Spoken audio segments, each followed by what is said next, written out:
नमस्तुभ्यं भक्तों। श्री शिव महापुराण छठवीं कैलाश संहिता का 12वां अध्याय शीर्षक है संन्यास की विधि का वर्णन। स्कंद जी बोले, हे महाभाग मुनीश्वर वामदेव, तुम धन्य हो। तुम बड़े ही शिव भक्त और शिव ज्ञान वालों को श्रेष्ठ हो। तुमको त्रिलोकी में कुछ भी अविदित नहीं है। फिर भी लोक कल्याण की दृष्टि से मैं कहता हूँ, प्रणव ही साक्षात महेश्वर है। यद्यपि वही देव, सगुण, निर्गुण और ब्रह्मा इन तीनों को प्रकट करने वाले और परम देव हैं। प्रणव का अर्थ तो साक्षात शिवजी ने ही किया है और श्रुति, स्मृति, शास्त्र, पुराण और आगमों ने भी किया है, जिसमें मन वाणी का कोई गम नहीं है और जिसे पाकर विद्वान कभी भयभीत नहीं होता। ब्रह्मा, रुद्र, इंद्र पूर्वक यह सारा जगत वही उत्पन्न करते हैं और वह कभी कहीं से उत्पन्न नहीं होते हैं। वही सब देवादि देव सनातन, निष्कल और ज्ञान क्रिया के स्वभाव वाले और परमात्मा भी कहे जाते हैं।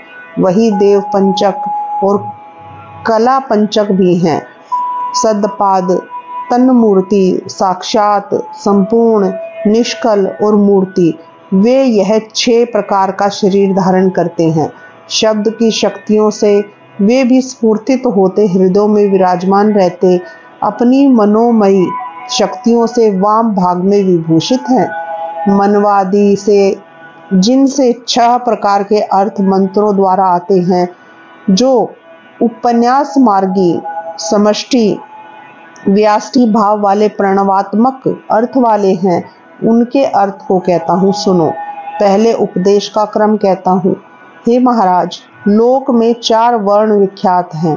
इनमें 3 के लिए ही वेदाचार कहा गया है। शूद्र वेद का अधिकारी नहीं है, उसे केवल सेवा ही करने को कहा गया है। शेष 3 वर्ण अपने ही आश्रम में रत रहे। इन्हें तो श्रुति, स्मृति और धर्म का ही अनुष्ठान करना चाहिए, अन्य नहीं।